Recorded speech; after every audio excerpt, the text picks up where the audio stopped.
Doctor साहब, आज जिस तरह बिलावल भुट्टो जरदारी साहब ने कहा है कि आईनी अदालत ज़रूरी और मजबूरी है, इसलिए आईनी अदालत बनाकर रहेंगे। आईनी अदालत का क़याम ज़रूरी है या ज़रूरत है इस वक्त, या मजबूरी है? ये मुल्क में तो इस वक्त एक बस इशू खड़ा है इस वक्त, और उसकी तो मेरा नहीं ख्याल कि कोई किसी किस्म की कोई इन हालात में, वैसे तो बड़ी एक अच्छे आइडियाज़ हैं जी आईनी अदालतें और अदालती इस्लाहात, लेकिन ये इस वक्त जो हो रहा है ये तो इस्लाहात नहीं है। जी ये तो बिल्कुल एक अजब तरफ मामला चला गया। मेरा ख्याल है कोई भी इस मुल्क का शख्स आईनी इस्लाहात के और अदालती इस्लाहात के ना वो ख़िलाफ़ है, ना कोई वकील ख़िलाफ़ है, ना कोई सियासतदान, ना कोई आम शहरी, कोई भी ख़िलाफ़ नहीं। इस वक्त जो कुछ हो रहा है ये तो वो जो मैं कहता हूँ मैन मेड क्राइसिस में इजाफा, और वो एक से बहरान दूसरा, इसको वो प्रॉपर जो लफ्ज़ इस्तेमाल होता है ना, फसाद, ये वो फसाद है। तो उसमें यह है कि, और उसमें ऐसा लगता है जैसे मतलब ये जो सेटअप है इसका पूरा दारोमदार ही इन आईनी इस्लाहात पर रह गया आखिर में। ये अब ये जो भी इन्होंने करना है, मुझे नहीं पता कि अगर ये 4 महीने बाद कर लें तो क्या फ़र्क पड़ेगा। इन्होंने अभी अभी करना है बस फौरी तौर पे, और वो कैसे करना है अब ये देखना है। बाकी जहाँ तक बात यह है कि देखें, आज़ाद अदालतों के लिए इफ्तिखार चौधरी साहब की जब तहरीक चल रही थी, और उसमें तकरीबन सारे ही जो मौजूदा जो हमारी अदलिया है उसके लोग किसी न किसी अंदाज में जो रिटायर हो गए या जो भी मौजूद हैं, किसी न किसी अंदाज में उस तहरीक में मौजूद थे, उसका हिस्सा थे।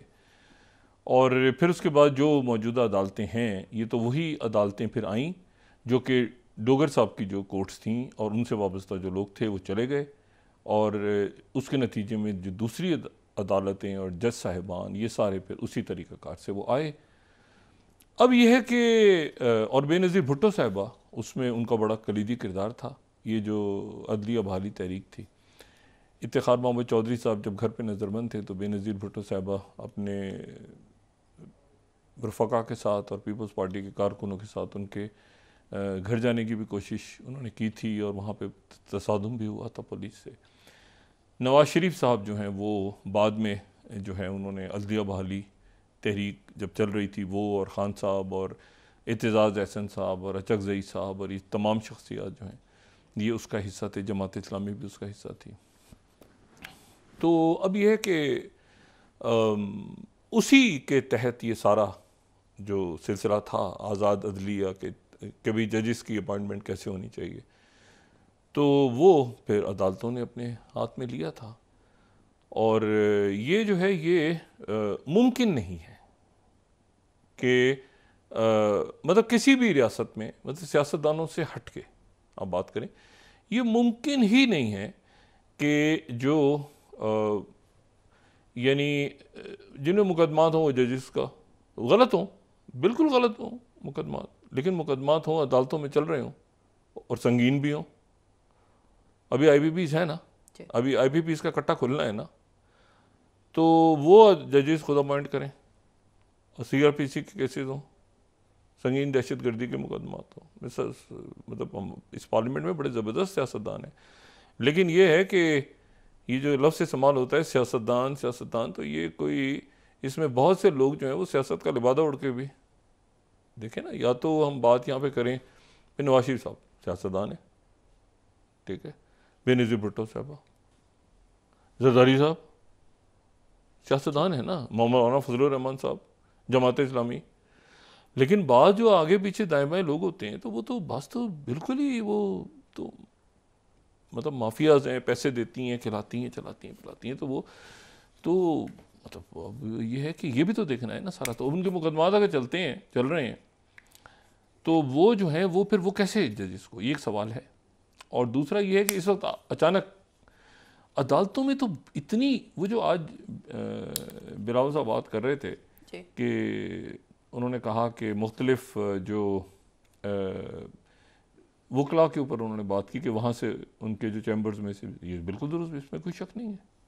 और ये जो है ये बाद में बड़ा उठा ये इशू कि भाई कहीं ऐसा तो नहीं। एतज़ाज़ एहसन साहब ने फिर उसके बाद कहा कि मैं इफ्तिखार मोहम्मद चौधरी साहब के सामने पेश नहीं होऊंगा। यही बात जो है ये गालिबन अली मदकुर साहब ने की। बाकी कई जो अदलिया बहाली तहरीक के जो सरकर्दा रहनुमा थे वकला, वो उनकी अदालतों में उनके सामने पेश नहीं हुए।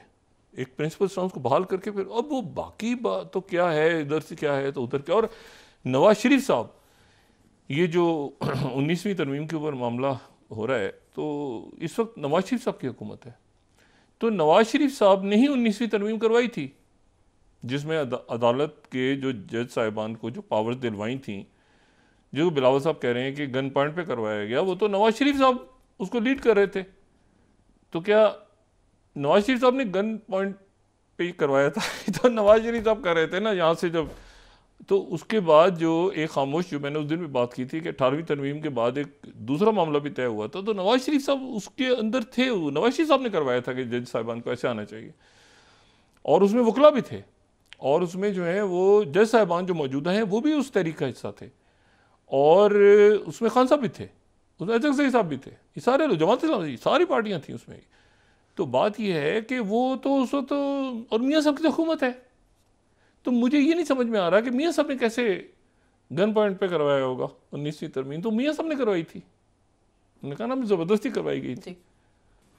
तो ये मेरे ख्याल से इस तरफ वो गन पॉइंट का जिक्र बार बार आता है, लेकिन ये जो इस वक्त इश्यूज़ नहीं है, ये इस वक्त इशू जो है वो ये है कि यानी कोई 600 के लगभग सरकारी तौर पे तो बयान हो रहा है कि 550, लेकिन अभी जो वहाँ से अपडेट आ रही मीडिया की वो 624 घंटों में शहादतें हुई हैं लिबनान में।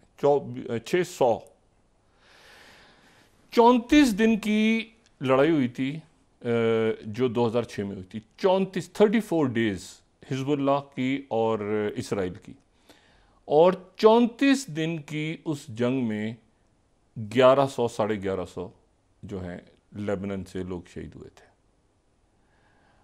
यानी शहरियों समेत। और हिजबुल्लाह टोटल जो डेथ्स हुई थी वो 1100 से कुछ ज़्यादा हुई थी। गज़ा में जो हैं वो कोई 50,000 गज़ा में, और ये 600 के करीब 24 घंटों में, जिसमें 60 से 65 बयान हो रहा है कि इसमें बच्चे, और इससे ज़्यादा शायद कोई इसी तरह से कोई 50-60 के करीब इसमें ख़वातीन, और ये बहुत बड़े अटैक्स हो रहे हैं वहाँ पे, स्ट्राइक्स हो रही हैं इस वक्त पूरे लेबनान में। और मैं आपको सिर्फ ये बातें बताऊं कि अब इसकी रिटेलिएशन होगी। जिन लोगों ने भी ऑन ग्राउंड देखा है ना 2006 की, खुद वहाँ पे 2006 में भी यही था तासुर कि हिजबुल्लाह जो है वो ख़त्म हो गया सिलसिला, और फिर उसके बाद चंद दिनों के बाद जो है मतलब वो ऐलान भी हो गया था इसराइल की तरफ से।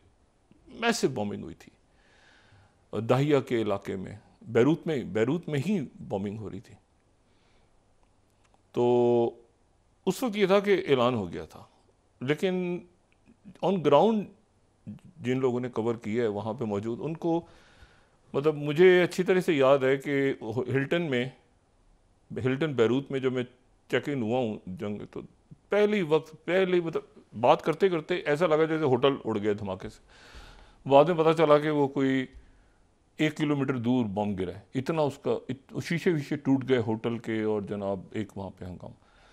तो उसके बाद जो वहाँ काफ़ी दिन गुजारे, तो मुझे अच्छी तरह, और उसके बाद भी बहुत दफ़ा अभी बहुत से वहाँ पे मीडिया से लोग हैं और बाकी लोग हैं जो जिनके साथ बड़ा वास्ता रहा है इतने सालों में, तो उनका भी जो है वहाँ से शहादतों की खबर आ रही है। तो अच्छा, इसमें जो दूसरी बात है ना, एक तो बात ये हो गई कि ये लेबनान तक आ गई जंग।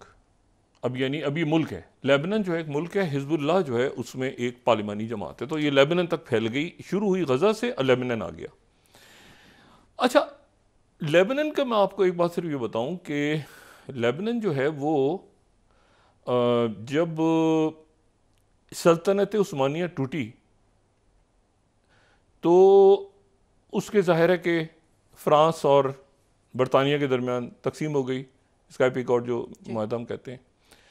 तो उसके नतीजे में एक हिस्सा जो है मशरिक़ वस्ता का वो चला गया फ़्रांस के पास। तो लेबनान उन इलाकों में था जो कि फ़्रांस के पास गए थे, फ़्रांस के मैंडेट में। अच्छा, अब पहली जंग अज़ीम के बाद ये हुआ कि ये लेबनान चला गया, लेकिन लेबनान में और फिर उसके बाद ये हुआ साथ ही कि यहाँ पर जो फ्रांस ने लीग ऑफ नेशंस के अंदर फिर एक सिस्टम ये बनाया कि जी जो सदर हैं यहाँ पे वो मैरोनाइट क्रिश्चियन होंगे और जो वज़ीर आज़म हैं वो सुन्नी मुसलमान होंगे और जो स्पीकर हैं पार्लियामेंट के वो शिया मुसलमान होंगे। तो ये उस वक्त से एक गैर तहरीरी सा एक बना सिलसिला जो आगे चलता गया। ठीक है, ये अच्छा, ये जो है ना फिर आगे अगर हम यहाँ पे इसको रोक के रखें इसी स्लाइड को, फिर ये हुआ, ये बन गया था फ्रांस के वक्त में, यानी 1920 में ही 1920-21 में ही बन गया था। ठीक है, लेकिन फिर हुआ ये कि फ्रांस जो है, मैंने कल भी बात ही की थी कि दूसरी जंग अजीम जो है वो पहली जंग अजीम का तसलसल था। तो हुआ ये कि फ्रांस के ऊपर हिटलर ने चढ़ाई कर दी, तो फ्रांस की गिरफ्त कमजोर हो गई। तो गिरफ्त कमजोर हुई तो लेबनान जो है, उन्होंने वहां पर वो तहरीक चल रही थी पहले ही आज़ादी की और ये सारी, तो उन्होंने 43 में 1943 में उन्होंने आज़ादी का ऐलान कर दिया खुद। और फ्रांस उस वक्त उलझा हुआ था सेकेंड वर्ल्ड वॉर में, क्योंकि जर्मन अंदर आए हुए थे। ये वही है जो चंद रोज पहले हम डिस्कस कर रहे थे कि फ्रांस में वो सेलिब्रेशंस हो रही हैं जहाँ पे बाइडेन और ये सारे पहुंचे हुए थे। तो वो जर्मन यहाँ पे थे। ठीक है, जर्मन ने, हिटलर ने यहाँ पे फ्रांस के हिस्से पे कब्जा किया। तो यहाँ पर वो उलझा फ्रांस, तो वहाँ पर लेबनान ने 43 में नहीं, दूसरी जंग अजीम के दरमियान उन्होंने ऐलान कर दिया कि हम आज़ाद हैं, और फ्रांस को आज़ादी उनको देनी पड़ गई। और वही कॉन्स्टिट्यूशन तकरीबन जो पहले एडॉप्ट हुआ था, वही कॉन्स्टिट्यूशन वहाँ पे, क्योंकि वहाँ पे मुख्तलिफ तबकात जो हैं वो और मुख्तलिफ मसालिक और मुख्तलिफ कौमियतें वहाँ पे आबाद हैं। तो लेबनान जो है वो 22 नवंबर उनकी जो 22 नवंबर 1943, तो 22 नवंबर उनका नेशनल डे है। अच्छा, अब ये प्यार मोहब्बत से रहते गए, चलते रहे, लेकिन ये कोल्ड वॉर है, कोल्ड वॉर का ज़माना है, और ख़त्ते के मुल्क जो हैं वो भी ग्रेजुअली वहाँ पे मुख्तलिफ जो क़ुव्वतें थीं उनके साथ वो उनका अलाइंस हो गया। और उसका नतीजा ये निकला कि 1975 में खाना जंगी शुरू हो गई। ये खूबसूरत तरीन, इसको कहते थे मशरिक़ वस्ता का स्विट्ज़रलैंड, कोई कहता था पेरिस, बेरूत को पेरिस कहा जाता था, कोई इसको स्विट्ज़रलैंड, जेनीवा, खूबसूरत तरीन मुल्क था बेरूत और लिबनान।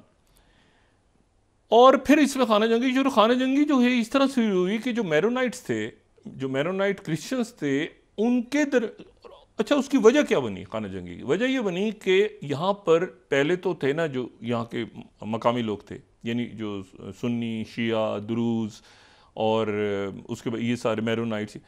लेकिन फिर उसके बाद ये हुआ कि यहाँ पर जब पीएलओ बन गई 60 की दिहाई में, तो फ़लस्तीनी जो हैं वो बड़ी तादाद में यहाँ पर वो पीएलओ और उनकी एक्टिविटीज़ यहाँ पे बढ़ना शुरू हुई।